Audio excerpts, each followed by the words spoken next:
No doubt. So speaking of interest in promotions, Matt Hardy said, yeah, I'm talking to WWE. I'm talking to everybody. TNA, I think, has a pay-per-view tomorrow night, and they're really hyping up, or maybe tonight, Rebellion, I believe, and they're hyping up a big return. They're doing all sorts of spooky shit and everything. In WWE, they're saying, dude could be part of the Wyatt Six or whatever, possibly, which would make sense because he's one of Bray Wyatt's old teammates. But Matt Hardy's commenting on AEW as well, which a lot of people are like, oh, he's just lobbying for a job back at the other, which it could be that. It wouldn't shock me if it was some of that. I want your take on it, Paul Nolan, but basically he says AEW is losing goodwill with fans catering to such a niche audience. So he listens to PWT confirmed. Because we've been saying that. Matt Hardy also goes on to say AEW needs to appeal to casual fans. Backstage issues probably deterred some fans from supporting AEW. They should have left the CM Punk stuff in the past. So further proof he listens to PWT. And I just want your thoughts on, I guess, him just being a little more vocal and yeah, just him saying they need to cater to casuals. Like I had a tweet go, I don't want to say viral, but a lot of people, it caught a lot of people when I tweeted out, because someone was like, oh, Burger King doesn't whatever, so McDonald's blah blah blah. So first off, that's food, that's not fucking wrestling, stupid. But second off, what I said was like, it doesn't matter, the objective's the same. Burger King's objective's still the same as McDonald's. They're trying to what they're like, okay, they make toys for Happy Meals, Burger King makes toys for their kids' meals. What they're doing is they're still trying to make the best food, even though they do it differently. They're trying to make the best food while appeal to appease their daily customers, while also trying to garner casual customers at the same time. Like the mission statement's still the same, whether you're Coke or Pepsi, or whether you are Burger King or McDonald's. So these people just don't fucking get it. And Matt Hardy's saying it now that he doesn't need a job. So I want your thoughts on sort of Matt Hardy basically coming out and saying what we've all been saying.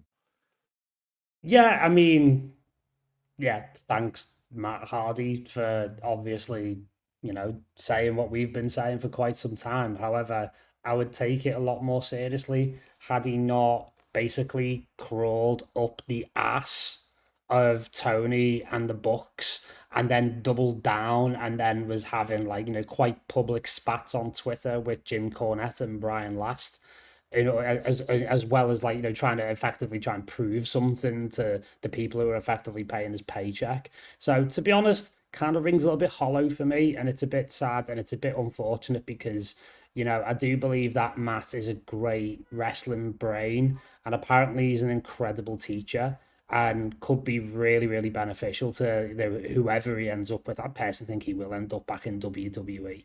I don't really want to see him have much of an in-ring role, if I'm being honest with you, but he's an amazing mind. I've seen him talk about real technical breakdowns of how the Twisted Fate was come up with, and how to actually perform moves and in-ring sort of technique and stuff. So he'd be an amazing asset around NXT, for example. Training the next crop of tag team talents. Yeah, exactly. But for me, it's he's saying whatever he needs to say based on where the wind's blowing, basically. So I kind of just take it all with a bit of a pinch of salt, and not too tribalistically, where it's like, oh, he's agreeing with me now, and all that stuff. It's like, no, it's like, he's saying what's expedient for him, and, fair play, he's playing the cards he's getting dealt with. But, I find it difficult when, people's stances, tend to be wind socks, basically. Do you know what I mean? Like they change their stance based on whatever way the wind's blowing. So, whatever. Matt Hardy, you think he's he said I'm openly levying, but now he's calling out the criticisms that he may have been defensive of once before. What do you think about that? I mean, he's just doing what everybody else does when they want to jump ship. It's no different in a way than what Cody was doing when he first started. He was leading the charge, and then he was the first one to not necessarily redact it, but he took accountability and owned it. Matt's doing is he's smart. It's one thing or anyone can really say about Matt Hardy is he's incredibly smart. His business, his mind for the business and marketing himself and making chicken salad is great, especially like with the parallels, like the opposite parallel, like Christian. I feel like Matt and Christian, in terms of just wrestling minds, for the way that everyone talks about them, to the way that they can break down a match, to the way that they're able to go to different places and like make something of themselves that's better. Yeah, I think he helped his stock, because like when he left WWE and then went to AEW, granted in an arena with no one in it and using that stupid drone. I hate that so much. That fucking drone, man. Oh, he got people to forget about it, because I recently forgot about it till Twitter decided to remind me. But as far as him levying, he's gonna say what he needs to say. He also knows how the other side. He knows how both sides work at this point. Mm-hmm. He's going to be different with his criticisms, because everybody's going to be loyal when they're on that side. Whatever side you're on, you're going to champion what you're doing, the people you work for, even if you don't believe it. The amount of money that if Tony Khan was going to give me a check to float in obscurity or do absolutely nothing, despite not loving the program, by all means, I would be the first one defending and cutting corners and making up bullshit to do that. If the check's clear, you got to do what you got to do. Yeah, I would do it too, and I would just start doing, like, I don't know, do you have another passion too? Just start doing your side hustle like full time while you're working for Tony, just sitting at home, like, you know. He works once a week. He works like what? He's on TV once every 6 months, especially if Jeff's out. Free catering. I don't know how good their catering is. I've heard it's all right, but I mean, yeah, but he's old school. He wants to help the business, man. Like these guys who get it, they want to leave something for other people when they're gone, something bigger and better. So I get it. It's frustrating for veterans who've been there. Like the Hardys were there when WWE was like in the shits, to where it was like booming hot, you know, to the shits again.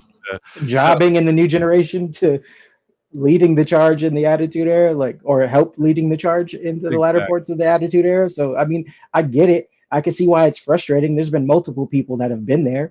I mean, Brett said something, Bischoff has said something, a bunch of other people have always said that they've tried to teach and spread the knowledge and make the business better. And then there's a bunch of entitled, prissy indie guys that only want to work one day. What did Triple H say? Who only want to work one day a week. The grind. Grind. Speaking of the grind and getting a check to sit in catering, Motor City Machine Guns are signing to AEW. Oh my god! I was in mourning yesterday. Yeah. So what do you guys think of that, Paul Nolan? Are you very familiar with the Motor City Machine Guns? Have you followed them? I haven't followed them religiously, but I'm with Marty on that one. It's like my heart sank yesterday, because it's like, oh, another tag team or another talent goes to the place where talent goes to die. Yeah, WWE's tag team division could use them, but I think that I think that they are legends in the game. Like they've innovated, they've helped so many people, they've trained so many people. Like in the indie circuit, you know, I think they wrestled in NXT. I know Alex Shelley did for a little bit, a couple matches or whatever. But I think Staben was there. Had a cup of coffee there, or he did a couple of appearances. So, was it the Cruiserweight Classic?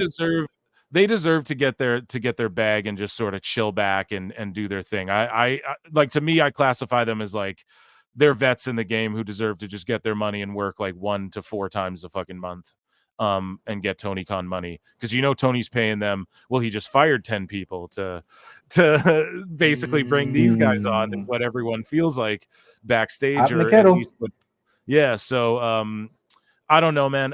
Good for them. I'll say good for the Machine Guns, but it's obviously going to be them and the Bucks. Like they're going to be the super over baby faces, but that's got to translate to a larger audience, which I just don't think AEW has the storytelling capabilities to get this shit over with the fans, you know what I mean? Yeah, Marty, what do you think? Like, what are your thoughts? Like, are you pumped? Would you have liked to see them in WWE? Of course, any respectful pro wrestling fan would have loved to have seen what they could have did in this era, in the Paul Levesque era.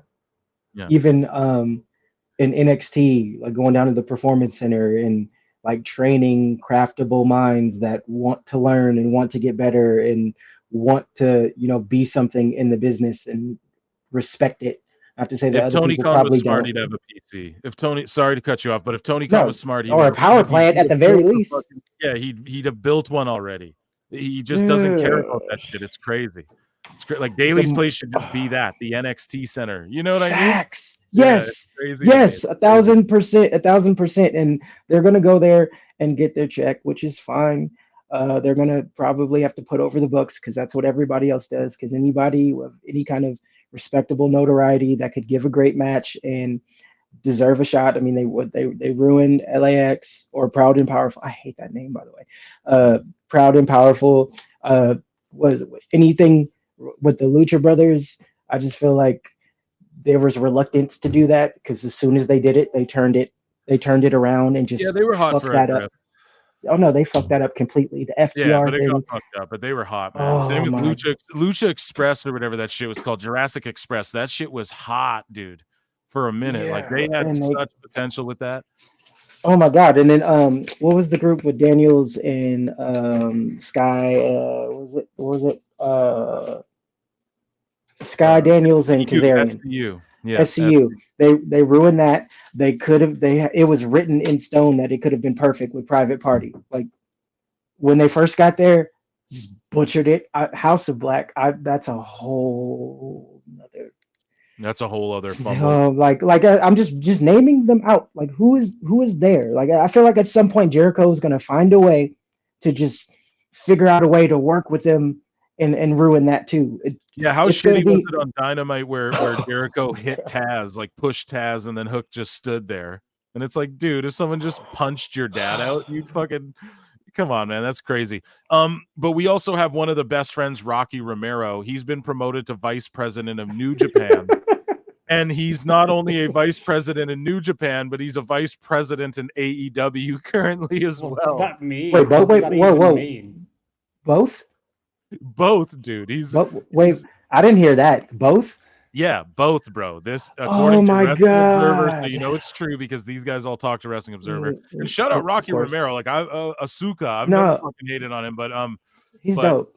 Yeah, he's dope. I've been a fan of him since like Roppongi Vice. Like same with Trent. I was always a fan of Trent, so that's why the best friends thing sort of pissed me off a little bit. But this makes him one of the few people in wrestling history to be vice presidents of two major companies because he's a vice president in AEW as well. Who isn't? I heard about something with CMLL too, right? And New Japan. So maybe he did work for CMLL before. Maybe he's a plug there, but I don't know. How is he a vice president when you have executive vice presidents? Like, what does he do? I don't get it. I don't understand. This guy, good for fucking round of applause for Rocky Romero just making money, I guess. Oh my God, we need SOPs. I need to see an SOP. I need to see job descriptions. Are they on LinkedIn? We've got to figure this out because I just looked it up. They're saying that like with the Forbidden Door shit that he's helping them bridge the gap with CMLL, and I'm like, oh, so are they going to hoard their talent too? He'll be a vice president of CMLL as well. No, he's going to purge their talent too, right? That's the thing. That ties into this next bit here. Remember when Tony, and what you're alluding to, Tony Khan, Rossi's a Fed informant and literally making gifts of that and like shitting on Rossi and Stardom basically. Well, Rossi Ogawa has a partnership, if you will, with WWE. There's a working agreement between Marigold, which is his new promotion, where he's got, Julia and the Joshis and other, of course, you'll see. You think Bailey doesn't want to have like a match in Japan for Rossi Ogawa's Joshi promotion? Like we're going to see all of that happen as well, but it's just like a system where, and this is what I thought AEW would be able to take advantage of before anyone else, but they didn't. But now WWE's doing it, and I applaud it so much. But yeah, this they're going to have their stars like rotating as like, and then this will be a feeder system, and he's going to train. Because I always said it, the women in Stardom are trained how to be real solid pro wrestlers, and they're trained to be WWE superstars. They're trained to have a gimmick, work the camera, all be expressive, sell their asses off, all of these things. So anyways, WWE flew Julia and Rossi Ogawa to WrestleMania to make a deal. Ogawa is attempting to get Io Sky and Kairi Sane to Marigold for a major show this summer that he's going to announce shortly, so that's going to happen. And Julia is expected to be working for both companies, so people are like, NXT? Yeah, exactly. She can be the NXT North American champion or women's champion, defended on Marigold. We're going to see, I don't know. This is just really good for wrestling, and WWE now putting they have connections with Noah, Marigold, New Japan a little bit because they let Carl Anderson work there twice, and apparently he was like, yeah, bring Tama Tonga in. Like, he was the one who really was like, you guys got to hire him, but obviously he could just be, you know, working brother. But either way, now this Marigold promotion and All Japan Pro Wrestling, WWE's really sinking their feet into Japan. What do you make of all this, Paul Nolan? I think it's an excellent move, and it shows an enduring commitment to women's wrestling, which obviously, as we were just talking about with the whole Nyla Rose and just the state of the AEW women's division in general. I mean, if you're a female wrestler right now, I have absolutely no idea why you would even think about going to AEW when you've got agreements like this coming up. You've got the strength of the NXT women's division. You've just got the strength of the women's division in WWE in general. And now there's a clear pathway for, you know, obviously people from Japan, women from Japan to be able to move and work in the WWE system. I think it's incredibly positive, and we're going to get some insane talent coming through, and I can't wait to see Julia in a WWE ring. I think that's going to be a hell of a moment. Kenny Omega to WWE confirmed to help run the operations with Marigold between. Let's fucking go. Let's manifest it. Marty, what do you think? Dude, after the last week, sorry, after the last week of listening to Kenny, I am fully on the Omega to WWE train now. Yeah, I want that oh God, big time. So many people were in the comments like, man, he's actually pretty cool. I'm like, yes. I'm like, I told you, let's go. Marty, what do you think of this whole Marigold situation here? Oh, I mean, it's going to be amazing. I think we were talking about this like a few pods ago when everybody was criticizing Rossi. I mean, how can he be wrong when like 90% of the roster was willing to just give up everything and go? Even people that have been there like less than a year.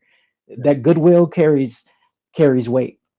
There's a reason. It was like Tony Khan off though. Like, why did it Tony off? You know, like he was calling Rossi Fed informant, all this stuff. So he obviously because he's a mark. He's a mark. Yeah. He's another person on the time. He tweets like a regular like a broke person on Twitter, saying the same stupid shit, following the same narratives. If you check in Cage Match and Stupid Meltzer and whatever the hell he's saying, and it's ridiculous. It's great for wrestling that they're bridging these gaps, because I know before the whole rhetoric was that they were going to do WWE Japan and all that. This was the smarter way to do it. New Japan, way smarter. It was like New Japan. I just as a side note, I'm you know what New Japan reminds me of? New Japan reminds me of, like, you know, the side chick that like tells her friends up and down, like, he said he's gonna leave his family for me. He loves me. He said we're gonna be together. Like, that's how they are with AEW. It's like heart-wrenching. Yeah. And the way that they don't focus on women's wrestling or Joshi wrestling the way that they should have. They just now got on board with that, and even then you've kind of seen that fall off. Yeah, but they don't want to spring the bill too. New Japan doesn't want to spring the bill for that like Arthur Ashe show or whatever. So, oh my God! But you've got all this money. Your dad, so I've more money than Vince McMahon. There's a whole bunch of shit like everybody could pull up. But as far as this being so great for wrestling, it's like legit. Like Paul was saying, it's giving an emphasis on women's wrestling, because like the women's evolution. You know, I know that was like the buzzword, but they were putting it in the forefront, and other people were trying to carry the torch or you know, catch the baton for it to be their turn. What Rossi's doing is he saw that shit wasn't right. He wasn't happy. the talent wasn't happy. He started Marigold with one of the people that helped start Stardom. Yeah. That helped get Stardom. Like people, so that sure just shows you and their ability to get with Triple H and just see the vision and how this could work for both ways. This is a brand new promotion. It's going to take off. It's going to take off, and it's going to be amazing, and it's going to have the goodwill that AEW used to have. And they're going to be like at war with Stardom, which is like the funny thing to me. Oh my God, it's promotion wars, Joshi wars.